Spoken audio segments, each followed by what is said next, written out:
Assalamualaikum warahmatullahi wabarakatuh. Hari ini saya nak buat ulasan perlawanan antara JDT versus Kelantan United, yang mana JDT menang 2-0 hasil jaringan dari Forestry dan juga Bexen.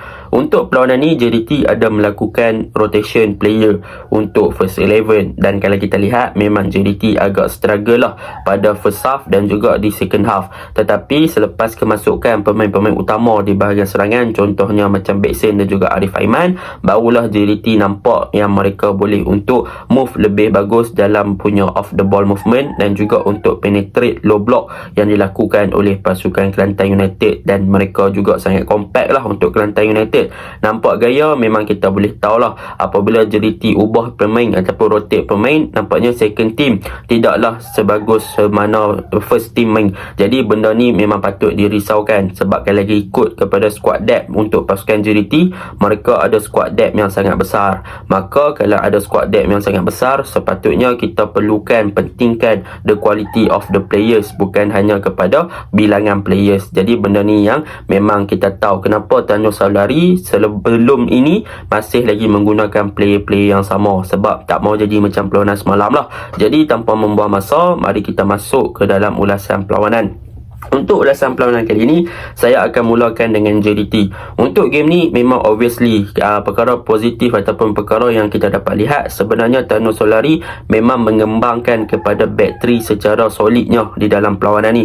Sebab apa? Sebab kalau kita lihat dalam beberapa game yang dalam Liga Super ataupun dalam dalam ACL, boleh dikatakan JDT dalam fasa menyerang lebih kepada more to back 3 dan dalam fasa bertahan more to back 4. Tetapi dalam game ni memang JDT utilize the formation of back 3 dengan penggunaan 3 centre back di belakang, iaitu right centre back, left centre back dan juga CCB, Jody Ahmad di tengah dan juga Feroz di kiri dan juga Syarul Saad di kanan. Dan mereka memang utilize the formation of back 3 dengan 3-5-2, iaitu 2 striker di hadapan, Forestry dan juga Bexen, dan di bahagian wingback Syahmi Safari dan juga Oscar Aribas di kiri. Jadi benda ni yang kita dapat lihat daripada segi corak formation yang berubah untuk pasukan JDT secara totalnya. Jadi dalam fasa back 3 ni ataupun di dalam fasa first half, kita boleh nampak yang sebenarnya JDT boleh control the game dengan penggunaan daripada midfield, iaitu Afiq Fazail memang diletakkan sebagai single pivot. Maka JDT tak main double pivot lah untuk game ni, dan mereka meletakkan Kunimoto lebih advance sikit ke hadapan, dan mereka letak Nazmi Faiz untuk bertindak sebagai attacking midfielder,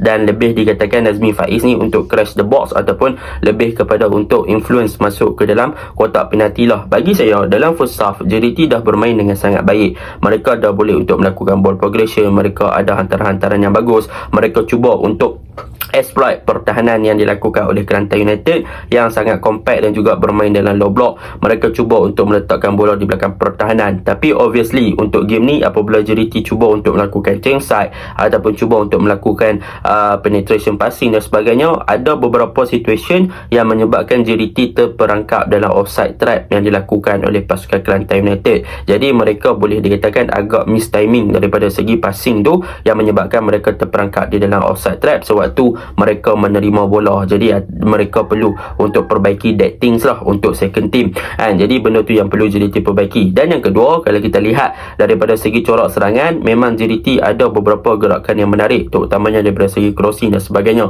Cumanya untuk game ni boleh saya katakan sayang untuk JDT apabila mereka punya crossing dan sebagainya, bila dapat heading dan sebagainya, mereka melakukan heading yang agak tidak tepat dan juga agak tinggi lah. Jadi boleh dikatakan ada beberapa percubaan, tetapi percubaan tersebut tidak mencukupi untuk menembusi gawang jaringan. Jadi benda tu yang perlu JDT perbaiki untuk second team. Tetapi segala-galanya berubah di second half. Apabila di second half, kita boleh nampak apabila pasukan JDT melakukan pertukaran hanya satu, iaitu membawa masuk daripada Arif Aiman menggantikan Syarul Saad, dan mereka letak Syahmi Safari untuk bertindak sebagai RCB. Jadi kemasukan Arif Aiman, dia memberikan satu influence yang bagus kepada gerakan di bahagian kanan dengan individual play yang baik lah. Dan kita boleh nampak bila Arif Aiman pegang bola, dia banyak membuat larian-larian solo yang bagus, 3-4 orang dia boleh lepas, dan dia berjaya untuk melakukan cutback dan sebagainya ke dalam kotak penalti. Tetapi in term of positioning wise yang dilakukan oleh pasukan JDT masih lagi kehilangan seorang pemain number 9 tulen, iaitu Bexen. Sebab banyak hantaran-hantaran ke dalam kotak penalti ataupun cutback ataupun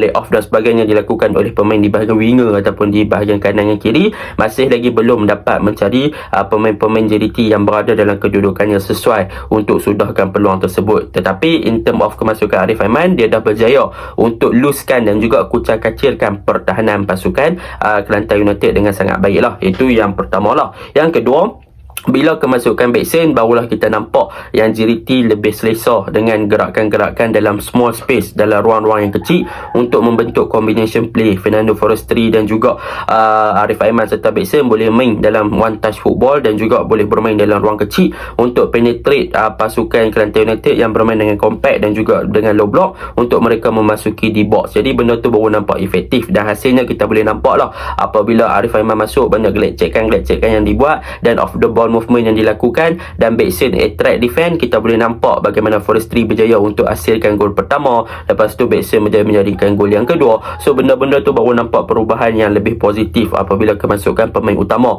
di bahagian serangan, termasuklah kemasukan Ahyar Rashid. Saya suka sebenarnya Ahyar Rashid masuk, yang mana Ahyar Rashid masuk memang nampak positif side lah bagi pasukan JDT di bahagian kiri, yang mana bahagian kiri awal-awal tu lebih kepada pengharapan kepada Oscar Aribas saja, tapi tak menjadi kan. Tetapi bila masuk Ahyar Rashid, kita boleh nampak yang lenggokkan Ahyar Rashid sebenarnya lagi mengiurkan lagi orang kata apa, gelecekkan dia lagi lawanya dia gelecek berbanding Arif Aiman sebenarnya, sebab lenggokkan yang Ahyar Rashid buat tu memang marvelous dan dia berjaya cut in masuk, dia berjaya buat shoot, tapi dia tak ada peluang jaringkan gol lah kan. Dan dia punya positioning pun padu. Sebab apa? Sebab kita boleh nampak yang bila kanan dan kiri hidup, Arif Aiman ada passing dekat Ahyar Rashid shoot tapi kena block dengan Kelantan United punya defense. So benda tu memang bagus lah untuk kanan dan kiri. Cumanya game ni boleh saya katakan dari segi influence di bahagian tengah, Afiq Fazai sebagai single pivot not bad, dia boleh defend dengan bagus, pressing out bagus, lepas tu dia punya ball progression pun bagus. Dia banyak membantu Jody Ahmad untuk memberikan Jody Ahmad ruang